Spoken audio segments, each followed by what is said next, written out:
پر محمد و آل محمد صلوات.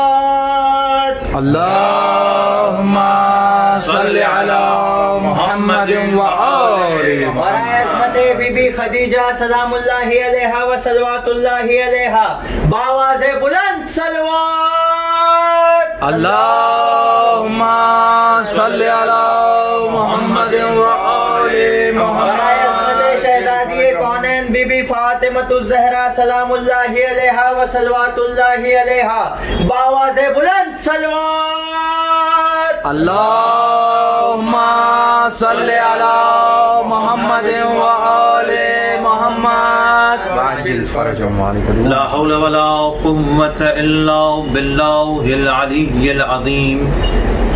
أعوذ بالله من الشيطان اللعين الرجيم. بسم الله الرحمن الرحيم.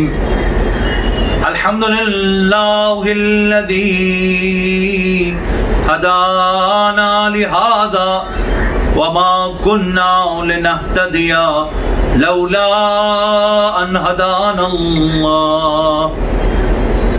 ثم الصلاة والسلام والتحية والإكرام على النبي الأمي القرشي المكي المدني الهاشمي الأبتهي التهامي مولانا ومولى الثقلين جد الحسن والحسين أبي القاسم المصطفى محمد. اللهم صل على محمد وآل محمد. وعلى أهل بيته الطيبين الطاهرين المعصومين المظلومين المنتجبين المنتخبين. ولعنة الله على أعدائهم وغاصب حقوقهم ومنكر فضائلهم ومصائبهم وعطشهم وولايتهم وتعظيمهم أجمعين. أما بعد فقد قال الله سبحانه وتعالى في الفرقان الحميد والقرآن المجيد. بسم الله الرحمن الرحيم. شهر رمضان الذي أنزل فيه القرآن هدى للناس وبينات من الهدى والفرقان. صلوات. اللهم صل على محمد وآل محمد. وعجل فرجهم. تمام اہل ولا اور تمام ان مومنین کی خدمت میں سلام یا علی مدد پیش کرتے ہیں علیکم السلام مولا علی مدد.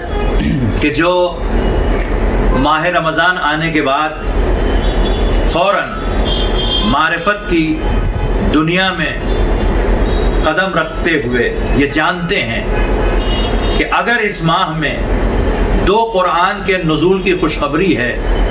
ایک وہ قرآن جس کا ذکر اللہ نے خود قرآن میں کیا ہے جو سورہ بقرہ کی آیت نمبر 185 ہے، اور دوسرا قرآن جو 15 کو نازل ہوا وہ قرآن ناطق امام حسن مجتبی علیہ الصلوۃ والسلام. اللهم صل على محمد وآل محمد. اسی کے ساتھ ساتھ جب کوئی مومن ماہ سیام کا چاند دیکھتا ہے تو اسے دو عظیم شہادتیں یاد آ جاتی ہیں. ایک شہادت جو بظاہر تو شہادت نہیں وفات کہلاتی ہے، لیکن جن کی محبت میں مر جانے والا شہید ہوتا ہے، اس خاندان میں ایسی خاتون کہ جسے ام الائمہ کی بھی ماں کہا جائے، یعنی جناب خدیجۃ الکبریٰ، جن کے لیے رسول نے پورے سال کو عام الحزن قرار دیا. کیا بات ہے. 10ویں ماہ رمضان کو آپ کی شہادت کی تاریخ ہے. یہ شہادت نصرت محمد اور آل محمد میں، یہ شہادت محبت خدا میں اور محبت دین خدا میں، یہ شہادت اللہ کی راہ میں سب کچھ لٹانے کی وجہ سے ہے. اور آپ جب اس دنیا سے گزری ہیں وہ ہجرت سے 3 سال قبل کی تاریخ تھی.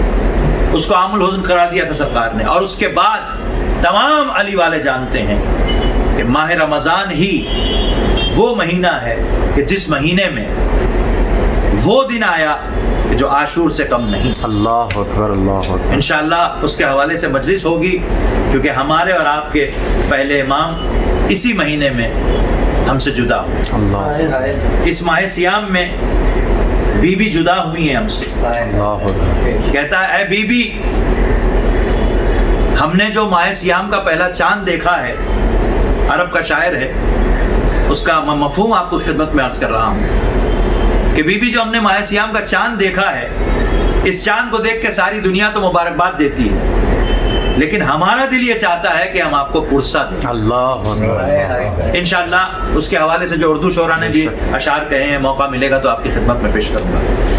یہ ماہ رمضان، اس کے حوالے سے ہم نے مومنین کے اسرار پر یہ ضروری سمجھا کہ کچھ عرض کیا جائے. بالکل. ہمارا عنوان ہے ولایت، ماہ رمضان اور قرآن. ہاں ہاں. انشاءاللہ ہم اس حوالے سے کوشش کریں گے آپ کی خدمت میں حاضر ہوتے رہیں اور وہ مفاہیم پیش کرتے رہیں کہ جو ہمارے اور آپ کے لیے بہت ضروری ہیں. جس آیت کو میں نے سرنامہ کلام بنایا اس میں اللہ کہتا ہے بسم اللہ الرحمن الرحیم، شہر رمضان الذی انزل فیہ القرآن. یہ وہ مہینہ ہے کہ جس میں اللہ نے قرآن کو نازل کیا. بے شک بے شک. تو اب بچوں کے ذہن میں سوال یہ پیدا ہوگا کہ اس مہینے میں قرآن کو نازل کیا تو پھر وہ جو آیت ہے کہ پہلی آیت نازل ہوئی غار حرا میں، ہاں ہاں. تو کیا یہ اس آیت کا تذکرہ ہو رہا ہے؟ کیا بات ہے. یا جو سورہ کوثر نازل ہوا یہ اس کا تذکرہ ہو رہا ہے؟ ہاں ہاں. یا جو آیت تطہیر نازل ہوئی زیر قصہ اس کا تذکرہ ہو رہا ہاں ہے؟ ہاں. یا سورہ حمد کے نزول کی بات ہو رہی ہے؟ یہ پورا قرآن اللہ نے کیسے نازل کیا؟ تو انشاءاللہ اس مہینے میں ہم اس موضوع پر تفصیلی گفتگو کریں گے بے شک. کہ قرآن کا نزول کس کس طرح سے ہوا. مختصراً قرآن ایک ساتھ بھی نازل ہوا، قرآن سوروں کی صورت میں بھی نازل ہوا، اور قرآن آیات کی صورت میں بھی نازل ہوا. کیا بات ہے کیا بات ہے. انشاءاللہ اس پر تفصیل گفتگو ہوگی. تو اللہ نے یہ قرآن نازل کیا. پھر اللہ کہتا ہے ہدی للناس وبینات من الہدی، کہ اللہ نے اسے لوگوں کے لیے ہدایت قرار دیا، اور خالی ہدایت نہیں قرار دیا، وبینات من الہدی، اور ہدایت کرنے والی جتنی چیزیں ہیں ان میں سب سے زیادہ بین ہے. کیا بات ہے. اب سوال یہ پیدا ہوتا ہے کہ ہر قاری تو قرآن ہی پڑھ کر الگ الگ معنی نکال رہا ہے. اگر یہ سب سے زیادہ واضح ہدایت کرنے والی کتاب ہے تو پھر سارے قرآن کے قاریوں کو ایک ہی راستے پر ہونا چاہیے. کیا بات ہے. واہ واہ واہ واہ. تو اس میں کیا راز چھپا ہے کیا بات ہے کہ اس بینات من الہدی سے سب کی ویسے ہدایت نہیں ہو پا رہی اور سب ایک راستے پر کیوں نہیں ہے؟ والفرقان، اور یہ فرق کرنے والا ہے، حق اور باطل کے درمیان تمیز کرنے والا ہے، واضح. تو کیوں نہیں قرآن کے ذریعے بیچ میں قرآن کو رکھ کر سارے فرق جو قرآن کو مانتے ہیں، وہ 73 فرقے یکجا کیوں نہیں ہو جاتے؟ کیوں قرآن ان کے سامنے حق اور باطل کو واضح نہیں کرتا؟ کیا بات ہے. جبکہ یہ فرقان ہے. کیا بات ہے. تو اس پر بھی گفتگو ہوگی، لیکن اتنا آپ کی خدمت میں عرض کر دوں کہ یہ قرآن اس وقت تک سمجھ میں نہیں آ سکتا جب تک سمجھانے والا وہ معصوم نہ ہو جس کے سینے میں قرآن.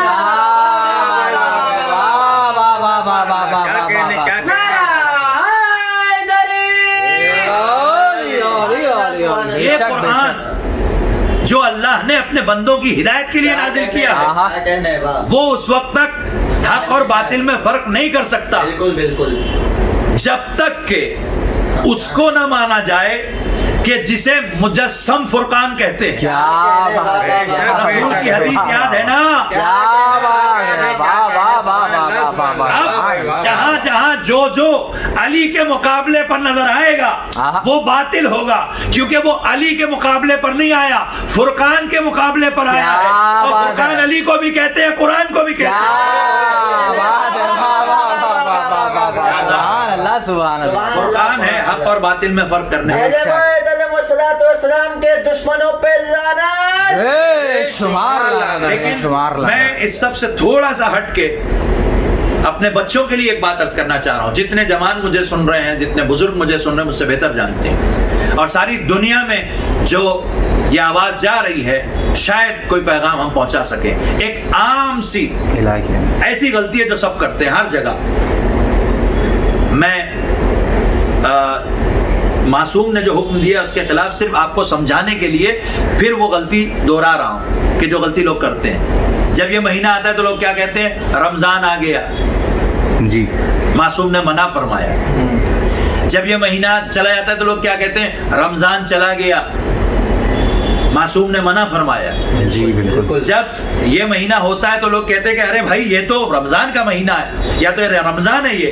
جی مہینہ بھی لفظ استعمال نہیں کرتے، یہ تو رمضان ہے. تو معصوم نے منع فرمایا. کہاں منع فرمایا؟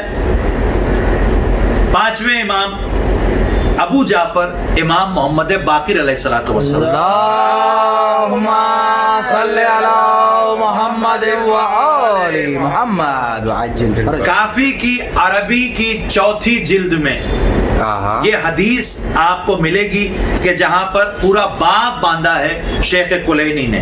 اس باب کا نام ہے فی النہی عن القول رمضان بلا شہر، یعنی رمضان کو اس کے مہینے کے ساتھ لفظ استعمال کیے بغیر منع کیا گیا ہے کہ کہا جائے رمضان آیا یا گیا. اب سنیے آپ حدیث. پانچویں امام کی خدمت میں ایک صحابی کہتا ہے کہ کننا عندہ 8 رجال، کہ ہم 8 لوگ مولا کے قریب موجود تھے. فذکرنا رمضان، ہم نے رمضان کا ذکر کیا جو ہوتا ہے بالکل. تو اب امام نے کیا کہا؟ فقال، مولا علیہ الصلوۃ والسلام نے ارشاد فرمایا لا تقولوا ھذا رمضان، یہ مت کہو کہ یہ رمضان ہے. کیا بات ہے. ولا ذهب رمضان، یہ مت کہو کہ رمضان گیا. ولا جاء رمضان، یہ مت کہو کہ رمضان آیا. فَإِنَّ، دیکھیں دلیل امام نے دی ہے کیوں. فَإِنَّ، یہ شاید میرے بچوں کے لیے ایک بالکل نئی بات ہو، ایک ان کے لیے بالکل نئی چیز ہو. فَإِنَّ رمضان اسم من اسماء اللہ. کیونکہ رمضان اللہ کے ناموں میں سے ایک نام ہے. پھر مولا ارشاد فرماتے ہیں فَإِنَّ رمضان اسم من اسماء اللہ عز وجل لا یجیء ولا یذهب. اللہ نہ کہیں آتا ہے اور نہ کہیں جاتا ہے. ماہ رمضان المبارک آیا، ماہ رمضان آیا، رمضان کا مہینہ آیا. جب آپ کہیں گے رمضان آیا تو نعوذ باللہ ہم کہہ رہے ہیں اللہ آیا اللہ گیا. اور یہ کسی خطیب کا خیال نہیں ہے، یہ کسی فقیہ کی بات ہے. امام نے حکم دیا ہے لا تقولوا، لا تقولوا صیغہ امر ہے. ڈو ناٹ سے، ڈو ناٹ سے that this is Ramadan. Ramadan came and Ramadan passed away. Ramadan went. No. کیوں؟ Because this is the name from amongst the names of Allah subhanahu wa ta'ala. And Allah doesn't come and he doesn't go. دیکھیں یہاں پہ توحید کا بھی درس مل گیا. سبحان اللہ. کیا بھائی توحید بتائے گا کون کہ اللہ آتا جاتا ہے یا نہیں؟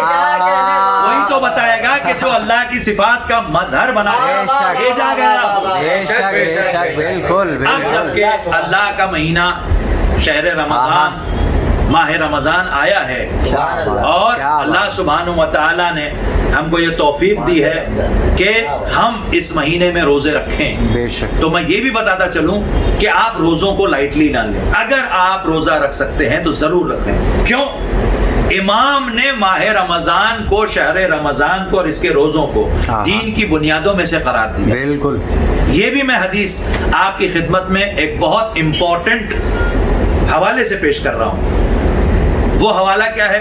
دائم الاسلام ایک باب ہے کافی میں، اس میں مولا ارشاد فرماتے ہیں، جلد دوسری ہے کافی کی عربی کی اور صفحہ نمبر 21. ایک مولا کا صحابی ہے جو ابو نصر کے نام سے مشہور ہے، اور ابو نصر نے ایک اور صحابی ہے امام کا جو حنات کے نام سے مشہور ہے. حنات نامی صحابی امام جعفر صادق علیہ الصلوۃ والسلام محمد و آل محمد. دو حوالے سے عبداللہ اور اجلان یعنی مولا سے جس نے سنا وہ اجلان ہے. یہ حدیث 5ویں امام سے دائم الاسلام میں کوٹڈ ہے کہ 5ویں امام نے ارشاد فرمایا, بہت توجہ سے سنیے گا, بنی الاسلام علی خمس, 5 چیزوں پر اسلام کی بنیاد ہے. اب 5 چیزیں کیا ذہن میں؟ بعض حدیثوں میں ترتیب ہے الصلاۃ والصیام والحج والزکات والولایہ.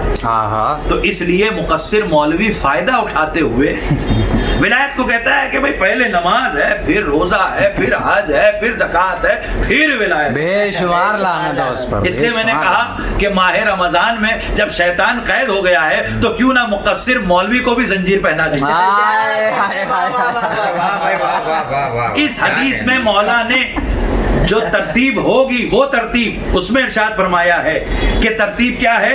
بنی الاسلام علی خمس, کہ اسلام 5 چیزوں پر مبنی ہے, اس کی بنیاد 5 چیزیں ہیں. الولایہ, سب سے پہلے ہم اہل بیت کی ولایت ہے. اب جو شخص کسی جھوٹے ملعون کو امام مہدی علیہ السلام کے ہوتے ہوئے ولی کہتا ہے اور اس معنی میں کہتا ہے, دوست کے معنی میں نہیں کہتا بلکہ اختیارات کے معنی میں کہتا ہے, ولایت کا منصب اس کی طرف منسوب کرتا ہے اور کہتا ہے نعوذ باللہ کہ امام کی غیبت میں نعوذ باللہ ایک مفلوج شخص ولایت کا منصب رکھتا ہے. وہ شخص دین کی بنیاد کو ہلا رہا ہے. شخص پہ لعنت ہونی چاہیے. بے شمار بے شمار لعنت ہو, بے شمار لعنت. تو پہلی چیز جو بنیاد ہے دین کی وہ ولایت ہے. تو ہمارا یہ سوال ہے خامنہی اس کے سارے ماننے والے ملاؤں سے کہ اگر تم یہ کہتے ہو کہ ولایت کا منصب خامنہی کے پاس ہے تو اس ملعون کو یہ منصب دیا کس نے؟ اللہ اکبر, کیا بات ہے, کس نے عطا کیا؟ اہل بیت علیہ الصلوۃ والسلام کے دین میں تبدیلیاں کرنے والے خامنہ ملعون پہ لعنت. بے شمار لعنت, بے شمار. یہ ہمارا کوئی ذاتی مسئلہ نہیں ہے. بالکل. آپ ہمیں سمجھا دیجئے کہ اللہ نے یہ منصب دیا ہے اور کہا ہے کہ غیبت میں آپ ولایت کے منصب پر فائز ہو جائیے. ارے غیبت میں چوتھے سفیر کو امام زمانہ نے تو یہ کہہ دیا کہ اب سفارت کا منصب بھی کسی کو نہیں ملے گا. تو جب سفارت کا منصب نہیں ملے گا تو ولایت کا منصب کہاں سے؟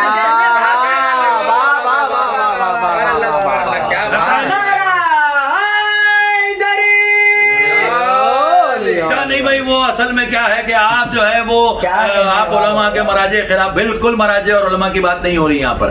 جو علماء منصب ولایت کا دعویٰ نہیں کرتے وہ علماء محترم ہیں. جو علماء قرآن اور اہل بیت کی تعلیمات قوم تک پہنچاتے ہیں ان علماء کی جوتیاں ہمارے سروں پر. کیا بات ہے, کیا بات ہے, اتنا احترام. بالکل بالکل. لیکن جو علماء امام مہدی کے ہوتے ہوئے منصب ولایت پر فائز ہونے والے, امام وقت کے ہوتے ہوئے, اصلی رہبر کے ہوتے ہوئے, اصلی ہادی کے ہوتے ہوئے, اللہ کی حجت کے ہوتے ہوئے, ولایت کے منصب کے مالک کے ہوتے ہوئے ولایت کا دعویٰ کرے گا تو ہم سب کی جوتیاں اس کے سر پر. جھوٹے امام, جھوٹے نائب, خامنہ پہ لعنت. بے شمار لعنت, بے میں آپ کی شمار خدمت میں بات عرض کروں, یہ کوئی ذاتی مسئلہ نہیں. بالکل, یہ دین کی بات ہے. اور ماہ رمضان میں آپ بھی سوچئے اور غور کریے. بعض لوگ جو آتے ہیں اور آنے کے بعد بھائی ہمارے 6 کے ایجنٹ ہیں, فلاں ہیں, یہ ہے وہ ہے. بھائی آپ آیت بتائیے, دلیل بتائیے.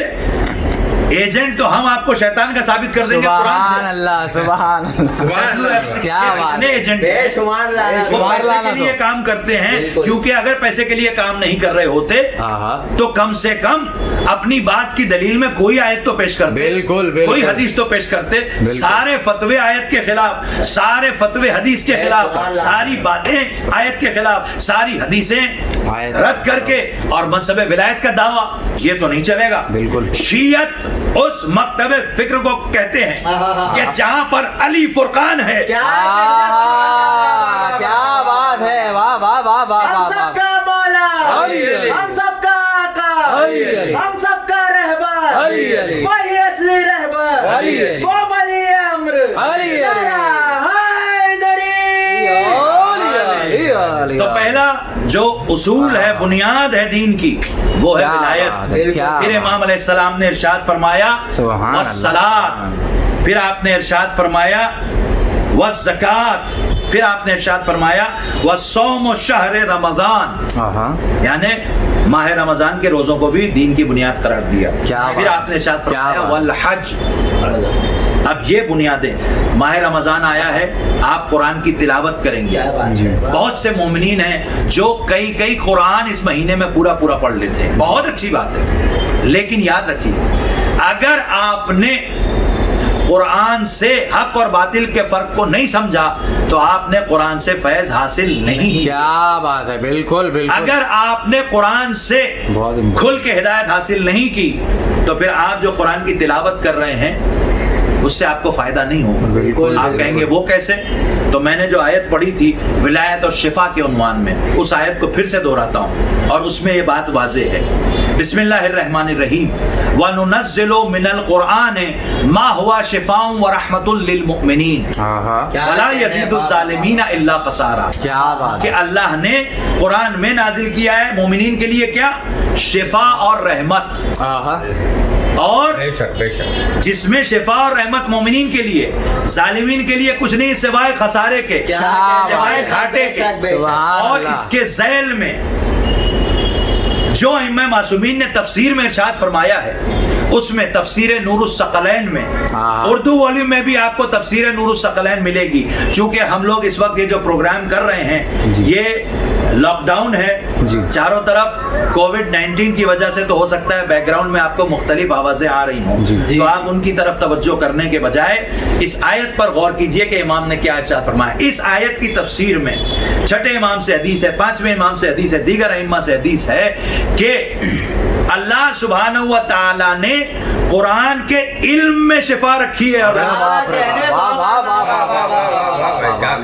اس کی دلیل آپ نے پھر یہ کہی کہ یہ جو قرآن ہے یہ سب کے پاس نہیں ہے۔ آپ نے ارشاد فرمایا کہ سورہ فاطر قرآن کا 35واں سورہ، اس کی آیت میں اللہ کہتا ہے بسم اللہ الرحمن الرحیم ثم اورثنا الکتاب الذین اصطفینا من عبادنا، کہ میں نے ہر ایک کو اس قرآن کا وارث نہیں بنایا۔ کیا بات ہے، کیا بات ہے، ہر لولے کو وارث نہیں بنایا، ہر اندھے کو وارث نہیں بنایا، وارث اسے بنایا جسے اپنے بندوں میں سے چن لیا۔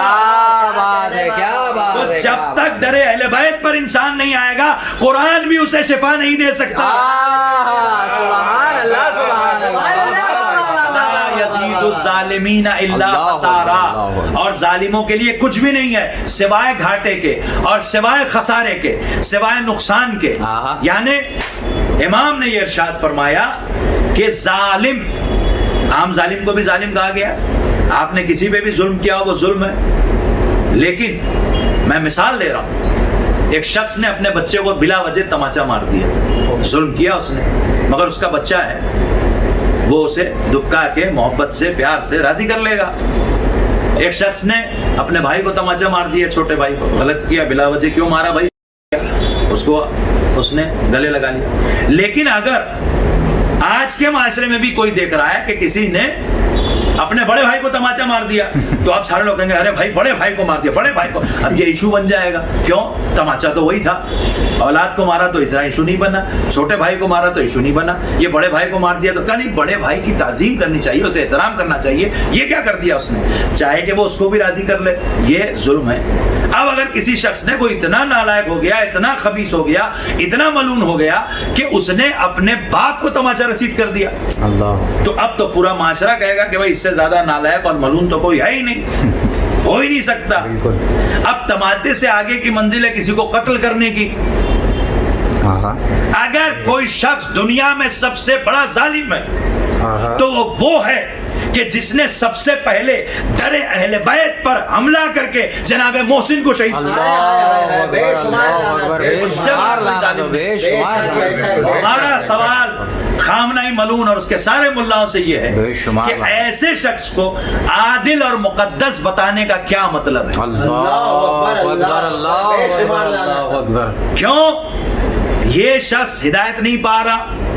اس لیے ہدایت نہیں پا رہا کیونکہ اس نے وہ ظالم کہ جسے اللہ خسارے میں رکھ رہا ہے اس کو یہ عادل کہتا ہے. اللہ اکبر اللہ. پھر یہ جانتا ہی نہیں کہ حق کیا ہے اور باطل کیا ہے, اچھا کیا ہے اور برا کیا ہے, صحیح کیا ہے اور غلط کیا ہے.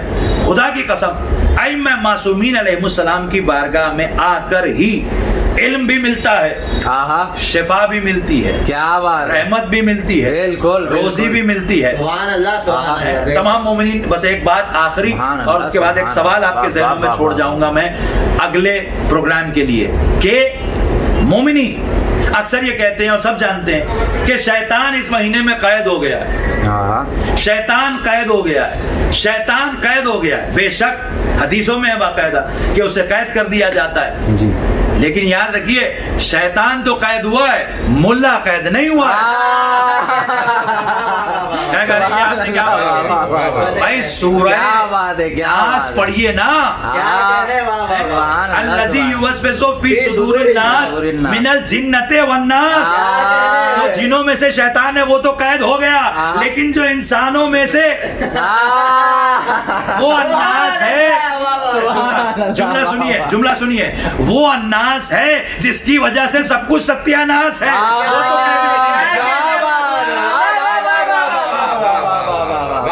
یہ خناس جس کی وجہ سے سب ستیاناس ہے, اس سے آپ محفوظ رہیں. WF6 کی لابی پہ لانا, WF6 کے چیف خامنہ ملعون پہ لانا, شمار مقصر لانا, شمار لانا. اس پیغام کے ساتھ کہ آپ جو ماہ رمضان میں قرآن پڑھتے ہیں تو یہ قرآن جو اللہ سبحانہ و تعالیٰ نے نازل کیا ہے, اس کے سورے آپ سب جانتے ہیں کتنے ہیں. بالکل, پارے کسی امام نے نہیں کیے. اللہ اکبر. یہ جز نہیں کیے. یہ کیوں ہوئے جز؟ آیتیں قرآن کی کتنی ہیں, اور قرآن مجید کی کس آیت میں ولایت کے منصب کا دعویٰ کرنے والے نے تحریف کی ہے؟ اللہ. ان سوالوں کے ساتھ میں آج کی اس بزم کا اختتام کا نہیں التوا کا اعلان کرتا ہوں کہ انشاءاللہ آئندہ آنے والی بزم میں ہم آپ کی خدمت میں کچھ اور اہم ترین نکات پیش کریں گے. آپ تمام حضرات ماہ رمضان المبارک میں, جو ہمارے لیے مبارک بھی ایک طرف سے اور ایک طرف سے بہت زیادہ غمناک مہینہ, بے شک بے شک بے اس شک, لیے کہ مولا حسین کے بابا کی اس میں شہادت, اللہ اکبر, شہزادی کی اس میں شہادت ہے. انشاءاللہ ان کی مجالس میں باقاعدہ مجالس اور باقاعدہ ان کی شہادت کے حوالے سے بیان ہوگا. ابھی مصائب بیان کرنا میرا مقصود نہیں ہے, تو آپ کوشش یہ کریں کہ انشاءاللہ ہم سب اس مہینے میں روزے رکھ کر اور قرآن کی تلاوت کر کے علوم آل محمد اس طرح سے حاصل کریں کہ جس طرح سے ہمیں حاصل کرنا چاہیے. سب سے اہم ترین دعا جو اس وقت لاک ڈاؤن میں پوری دنیا کو مل کر کرنی چاہیے وہ ہے ظہور امام زمانہ اجل اللہ تعالی. بالکل, کبھی بھی دنیا میں وہ واقعات رونما نہیں ہوئے جو ابھی ہو رہے. بالکل, اس کا سبب خدا کی طرف سے عذاب ہے یا انسان کی طرف سے سازش ہے, یہ میں آپ پہ چھوڑتا ہوں. لیکن یہ تو طے ہے کہ پوری دنیا کے حالات یہ گواہی دے رہے ہیں کہ سرکار امام زمانہ آنے والے ہیں. بالکل, آئیے مل جل کر ان کے ظہور کی دعا کریں. بسم اللہ الرحمن الرحیم. اللہم قل لولیک الحجۃ ابن الحسن العسکری صلواتک علیہ وعلی آبائہ فی هذه الساعة وفي كل ساعة وليا وحافظا وقائدا وناصرا ودليلا وعينا حتى تسكنه أرضك طوعا وتمتعه فيها طويلا.